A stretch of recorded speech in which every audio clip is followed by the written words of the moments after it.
Hello and welcome. I'm Prophetess TNT, Taryn Tarver, throwing out this lifeline ready to transform your life, change you, empower you, charge you through great and amazing testimonies. Remember to tag, share, and invite because your timeline is somebody else's lifeline. So today we're talking about mentorship, coaching, inspiring people, and also training. The Bible says, train up a child in the way they should go, and they may not depart when they're older. However, many of you are saying, well, my kids have departed and never came back. What's going on? And it comes down to, did you train them? And do we mentor them properly? Did you put the right people before them? Have you shared your mistakes with them? Throughout the years, I was able to meet a young man, some 20, now almost 21 years ago, who was then at that time, we're telling our age, my goodness, we look so young. Tell them, they can't tell because we still got it in a little bit. I'm just joking. Okay, so 20 years ago, I was able to meet Mr. Shaurad Moore. Now, it was great because he was a track athlete, I was a track athlete. We had a lot of similarities. I was going to a modeling gig, and he just happened to be my ride. Next thing you know, he's in the modeling shoot with me. And we are in the same magazine, Beyonce's the cover, and there we are in the middle of this magazine. And he was bold, he was ambitious. I loved his mighty footwork, oh my goodness.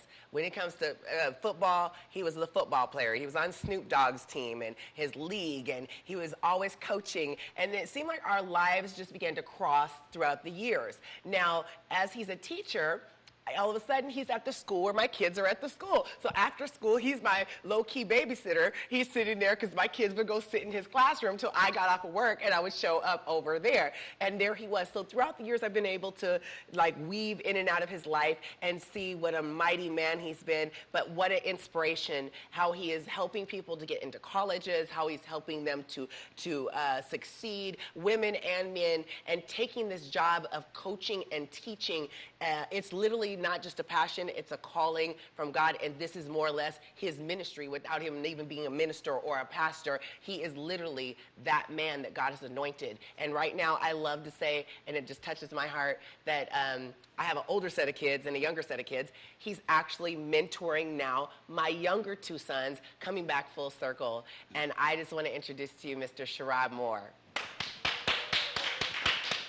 Well, thanks for having me. I'm so glad you're here. I look at you, I see your daughter all in you. Notice. Well, it's one thing that's... than me. We'll find out one day. Well, it's amazing because you blew my mind the other day, by the way, because my son, first of all, this is his first time being passionate about something. I've been put him in basketball, I put him in soccer, but it felt like I was putting him in. And in the house, he's yelling at everybody like, come on, I got to get to practice. Like, he's mad if he has to leave early. He's upset if he has to leave late. He doesn't want to be late. He can't find his shoe. He's got an attitude. I'm like, what is this? He's got his backpack. His stuff is ready to go. And something has happened since my own son has been with you. And I don't think this is just a standard parent thing because I've helped some of your other students and they're still in touch with you. They're married and gone on and they're still in touch with you. I see my daughters, my older kids are still inspired by you. They remember everything that you taught them or what you said or Coach Moore. And you've gotten my son who's overweight to do things he could not even do a month ago. And so literally I love this calling, but I have to tell you what blew my mind is my son came home and he says, Mom, look, Coach Moore gave me the sweatsuit. And I was like, oh, that's a nice little sweatsuit. I was like, well, Nike sweatsuit. I was like, yeah, you ought to be able to fit that. I'm like, that's good. And then you call me and you say, did you see the sweatsuit? I'm like, yeah, thank you for his sweatsuit. You're like, no. You gave me that sweatsuit 20 years ago, and I could never get rid of it. Yep. I was blown away. Yeah, well, it was, one was really, really nice. It's still really nice. It is. But it was, I think, one of the, not the few things, but it was something that you gave me a jacket. He was like, here, you can wear it. And I had the jacket forever because I liked the jacket. I rocked it all the time. I probably was supposed to bring it back, but you know how I was back then. And then one day he said, Shaurad, here. And I was like, what? It's the pants. There you go. You can have the whole thing. I don't even remember And that. I wore that I loved that. I had a whole outfit. I had a special pair of shoes and a shirt that went with that outfit. So as I got older, we're getting sponsored by different programs and so forth. Also, I'm smaller than what I was, so I lost weight. And it was like, I'm cleaning out the closet. I'm like, I'm not going to throw this away. Then I put it back in. Another year, I'm cleaning out the closet. I'm not going to throw this away. And so when I saw Izzy, I got something for you. This is yours now. You can do what you want to because it's your mom's. If you want to get rid of it, you can. But he was like, oh, thanks. So it's just a testament to how things go full circle. Which is really cool because, like you said, we've known each other for almost 21 years. Yeah. That's a long time. I didn't realize that much time had passed. Right. Working with those guys, especially your kids, just because they're family. Yeah. And they come with an eager, especially the oldest one. What I found with a lot of kids, they're looking for something that's their own. So one of the things that I tell my kids, you find, and you're a track athlete, you ran for years, just like I ran for years. We are some of the most messed up people in the head at times. You find the craziest people, I don't know if I can say crazy, but yes, some of the most absurd people on the track team. You think about our sport, you run in a circle really, really fast and you jump up and down. Wait, and my thought was this. I remember saying one day to God, out of all the sports, why would I choose the one where I'm pushing my body, I'm beating it, it hurts all the time. Every day I go, I'm in pain. I'm pressing past this pain, and I'm coming back, and I come and do it again, and I'm crying during practice sometimes. But then I get on the track, and I love it, and it's the fire. And I was like, why would I do this to myself? Like basketball, you can, unless you're running lines, you can stop and go and stop and go. Soccer, you do a little stuff and you stop and go. And you do a few laps. But track and field, if you're going to be good, you're going to exert yourself every day and learn how to press past and come back and beat that time another day. You're going to compete. And it really is absurd for us to do this to ourselves every day unless you're called to it. If you're a child of the 80s, when you ran around in circles and jumped up and down, they put you in the bungalows in the back of the school. They had a special place in the classroom. Right. But they didn't call it ADHD. Yeah, they was like, we're going to put you over here. So, but it is a sport of perseverance. It's a sport of self-reflection. The reason I found it to be, the reason I fell in love with the sport, I tell people all the time, I was a football player. I've been playing football since I was 4 years old. I know. You were coaching, and you'd have the cones. Like, I literally just bought Monique cones because I was thinking of you doing your footwork. I was like, Shaurad has the fastest feet you've ever seen. Like, his form would be good. I was like, what is he doing? I was like, this dude is amazing. Like, you want to film it. It's so good. Like, you think, I'm thinking, like, is that a routine, or is you just do it by osmosis? Like, how do you do this? And it was, I remember watching you were with your was it your uncle or your Bub's brother, the brother, Marcus. Marcus, you were with Marcus, and we were out, and then one of your friends was out there too, Phineas, I think it was. Yeah. And you were trying to, and Phineas couldn't quite keep up with you. He's and Marcus wasn't doing anything. He's just watching you. And I was like, we're at the park. I don't know what I was doing there, but I remember watching you thinking, how does he do that? You were the football coach. You were on Snoop Dogg's team. You were also coaching, too, with the kids and helping with the kids, too, for a number of years, while you were still always dabbling with track. And you were on the Snoop Dogg team doing your thing, so playing all the time. If you had a bad game, it wasn't a good day for you. No bad day. No bad games. I hate to have a bad game, but for me, this sport and coaching, but this sport gave me life. I'm a hood kid. Family grew up with a kind of rough, I wasn't at the bottom, but it was rough coming up. Oh, I forgot to tell you now that he's telling you. Let's not do that. I have to. Let's not. I have to. Everyone that's seen the movie The Freedom Riders, this is one of the original Freedom Riders. So when they were at Poly, tearing up the school, and they're going through the coach and harassing them in the class, and there's that point where she takes him to the Jewish Center because one of the kids started talking about his black nose being big. He was the kid that they were talking about right then. And he's in the movie. He's the security guard in the movie. So literally he still has a relationship with her.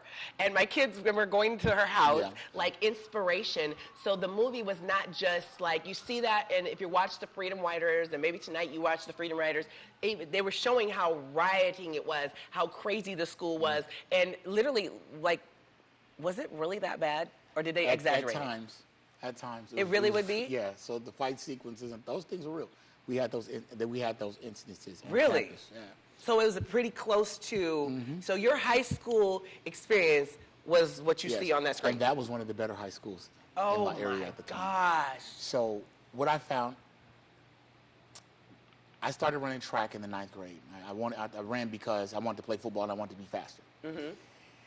Then as I started running track, we would take trips, and they would take us to San Diego. And while we're driving to San Diego, you see these big old houses.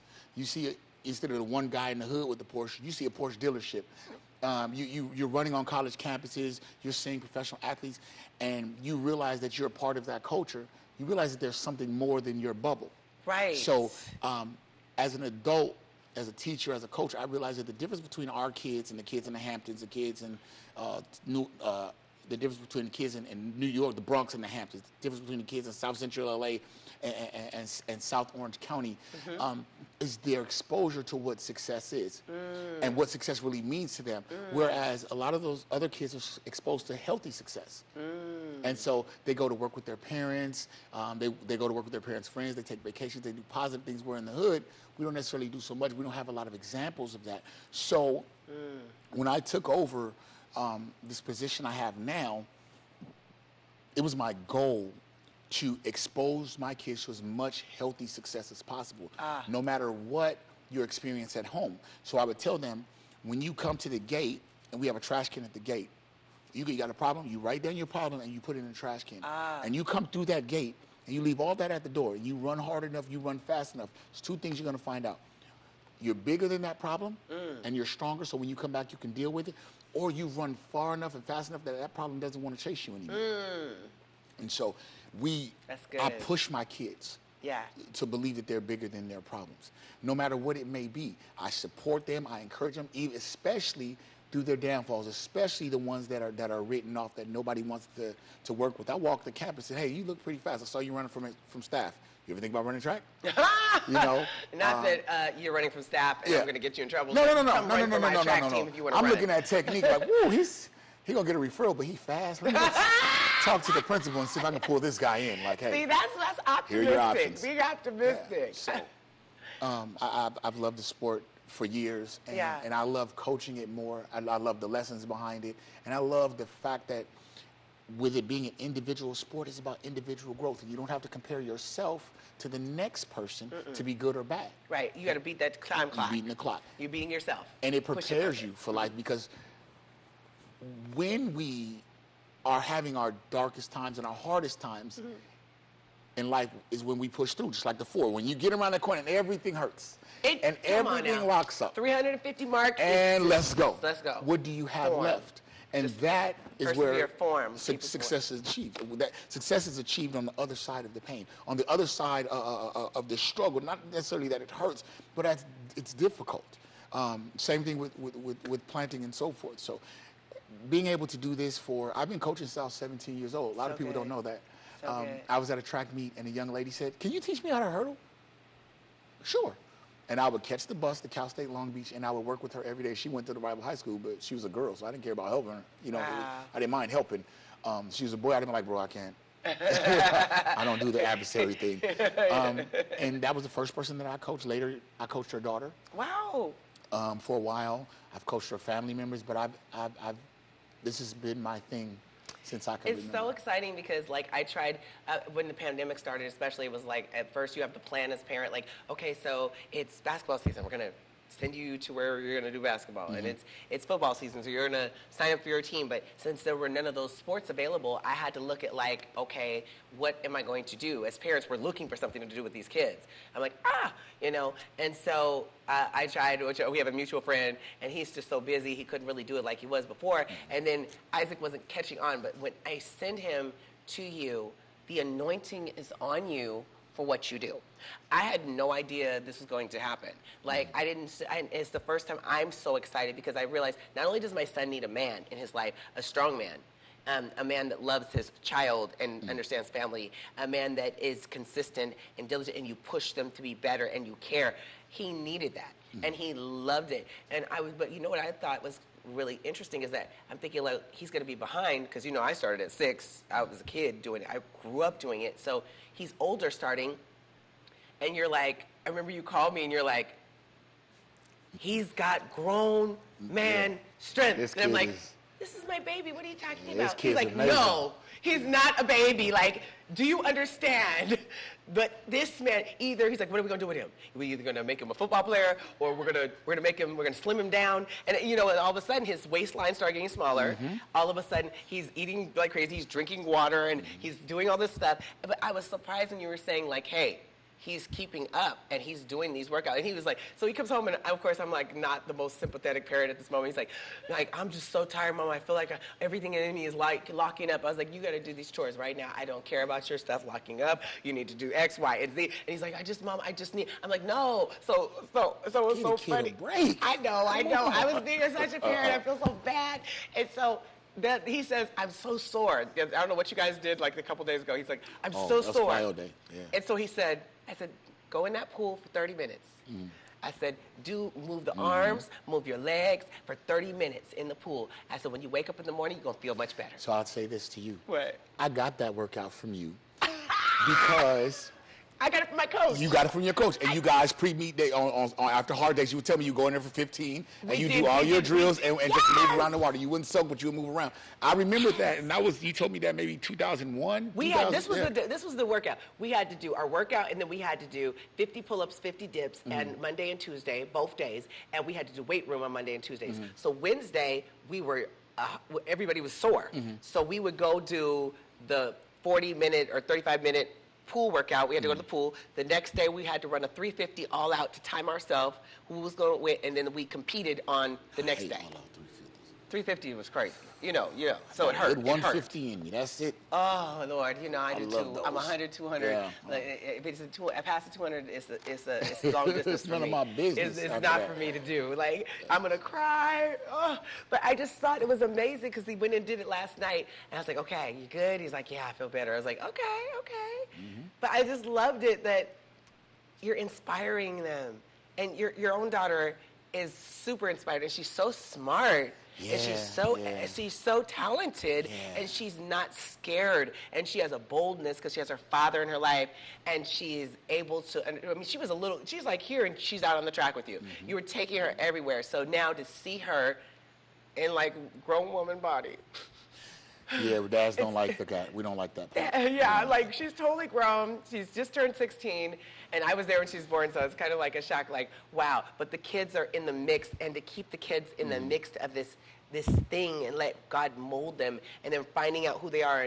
But I really like my kids, my spiritual kids probably think I'm kind of crazy because my consistency, my dedication, my commitment is like on, we got that Michael Jordan thing, like you're on our team, you're going to be ready to win. I can dig it. But we produce winners, and we do push a little bit harder. They're like, you just went to bed at 4. How are you back up doing your stuff at 6? I was like, it's got to be done. Because life has no time schedule. It does what it wants to do, and you have to be able to adapt. Successful people are able to adapt. And that's what separates them from everybody else. Where everybody else complains, they get to going. Yes. So, and coaches, so what do they look like telling you, Coach, do we really have to do 6, can't we do 400s today instead of 600s? And they want to take the easier route. Nobody says it. But that's why I learned submission. If they were to say that, I I tell them there's nothing that you can do or have done or will do that I haven't done already and that I won't do right now. So I got challenged. And the fat boy had to go put on the spikes. Oh, Coach Moore, you can't. Hold on, let me go to my car because they're still in my car. Because I worked out this morning. See, I work out when you're asleep. So you whoop them. You spank them a little bit. Not a lot. You still got to let them. You got to let the cubs know you're still a lion. And there's a different respect. There is. There's a different respect. There's a different respect when a person leads by example. I tell my kids, you lead with kind words and by example. Okay? Nobody wants to be yelled at. You never know what somebody's going through in their life, so they don't want to come there and be browbeat all the time. So I'm going to tell you, first I'm going to show you what I want you to do. Then I'm going to tell you how I want you to do it. Then I'm going to show you train again. them up. Tell me again. So when you're training up a child, a lot of times, I especially saw this in like the African American community or the brown community, they tell their kids and they talk at their kids instead of teaching and showing and doing it with them. It's like, go clean your room. Well, your room is dirty, Mom. You don't know how to clean your room. Like, how are you telling me to clean my room? But we have to, if we go in and we show them how to do it and we're doing it with them, and then we're paying attention to how they're doing it and perfecting it, it actually is called training. We're not getting the training part down. We don't have the families how we used to have them, and we don't have the luxury of the time that we used to have. Where we had somebody at the house, whether it's auntie or uncle, grandma, some big mama, somebody's working while the parents is out, the kids come home, somebody's taking care of them. Hey, you need to do this, you need to do that. We get out there and do the yard work. I remember doing yard work, picking up leaves, and the kids don't do that anymore. They don't even go out and play. We used to get in whoopings. We used to get whoopings. What do you do? Go outside and play. Okay. You go outside, you run the streets, and then you get a whooping for play. Don't you see those street lights on? What are you doing? What are you doing outside? So like, well, I was having fun. You made me do. This is too much. It's too much. Which one do you want? It's too much pressure, Mom. But the thing with our black and brown kids, they don't have the luxury of error. So when the parent is frustrated and they're fussing out of fear, because if you don't have your life straight, something could happen to you. This is true. So I need you to do this. I need you to do that. Don't you talk back. This is true. You rarely see that in other families. They allow their kids to talk back. Not too much for me, but they allow them to have opinions, because you have to be able to converse. You have to be able to convey a thought. We, as a whole, our time here, our tenure here, has not allowed us to have opinions. An opinion at the wrong time with the wrong person, you're somebody's at your eulogy, so it's very difficult. It's very difficult, and it's just. We were talking about this earlier, talking about the stress that we've endured culturally, all of us. And that has played a big part in our success. People are like, King talks about it. King says it's a joke to tell a bootless man to pull up himself by the bootstraps. He doesn't have it. Our culture here is our culture specifically, and this is not crying. Our culture specifically has been severed from their roots. So in America, we are consistently trying to root ourselves in soil that's not ours. You ask a Hispanic guy where he's from, he's going to say, my mom's from here, abuela's from here, and they came from here. Ask an Irish guy, ask a Jewish guy, whatever. And they can go all the way back to the motherland, the mother country. Where are you from? Alabama, Arkansas? Then go back to the books if they didn't lie on the books, and that's it. So. Right. What you have is a frustration, even when you have everything together. And I've been this guy. And I tell my kids this all the time. Don't chase the money. The money is not where the happiness is going to lie. You want peace of mind. Ultimately, is what you want. Right. Because I've had the money and still been angry. I've had the money and still been frustrated. And it's because there's a disconnect that we as a people are experiencing it, and we pray about it, we fast about it, and some of us receive breakthroughs, the other ones it's more difficult. So it's hard for our kids. Yeah. Going back to the reason I coach, Gandhi says you need to be the change that you want to see in the world. So for my kids, I'm the coach that I wanted. I wanted the coach to say, hey, are you hungry? Hey, you've been wearing them shoes for like 2 years. Let me throw. Hell, take mine. Take the shoes off of my feet. It's okay. I have some more at home. Hey, what are you guys doing this weekend? Hey, let's go have fun. We're gonna stop running track. We're gonna play basketball. We're gonna talk. We're gonna crack jokes. I wanted a teacher. I try to be the teacher in the classroom that I didn't have when I was younger. So I see that you're struggling. Let me sit you to the side and let's figure this out together, so you're not embarrassed in front of your classmates.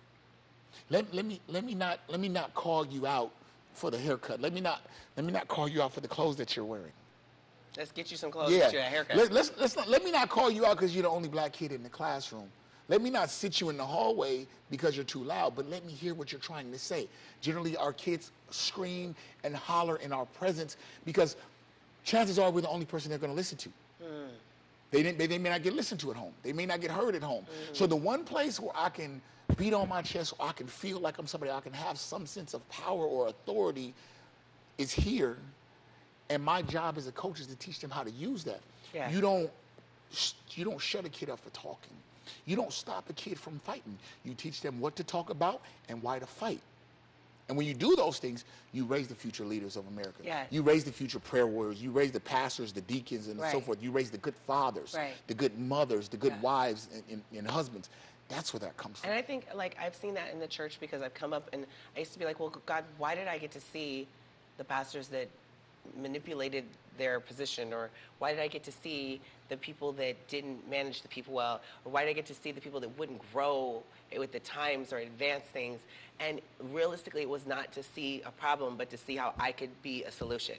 And so I took those things and tried to incorporate it and turn it around to be a better leader, to push the people to be the best they can be, all from the athletics, from the abilities, from my talents to finances, being able to put that in them and teach them that they're excellent. Mm-hmm. And I want to commend you so much for teaching and especially impacting my children's lives.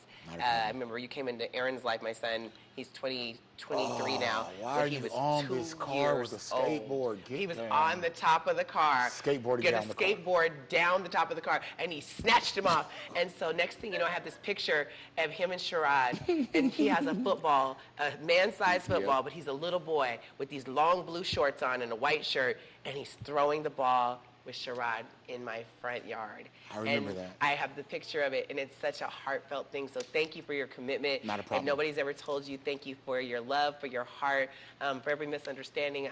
Your heart is there, and there's so many more that love you for everything that you do, and for being the father figure to those that don't have it, for being the coach, to being the teacher, for being the man, for being the friend. I salute you, and I love you so much. Well, thank you. I love you back. I'm so glad. We need more coaches and inspirational people, and we need the guidance, the direction, even the correction, and that's what Coach Moore is. We're thanking him for being on the show. So if you're that coach, we salute you today. We thank God for you. If you're looking for something to do, see who you can pour your talent, your ability into. I'm Prophetess TNT, Taryn Tarver, throwing out this lifeline. Remember that your timeline is somebody else's lifeline. Please tag, share, and invite. Make sure we'll be here next week at the same time, same place. God bless you. Have a good one.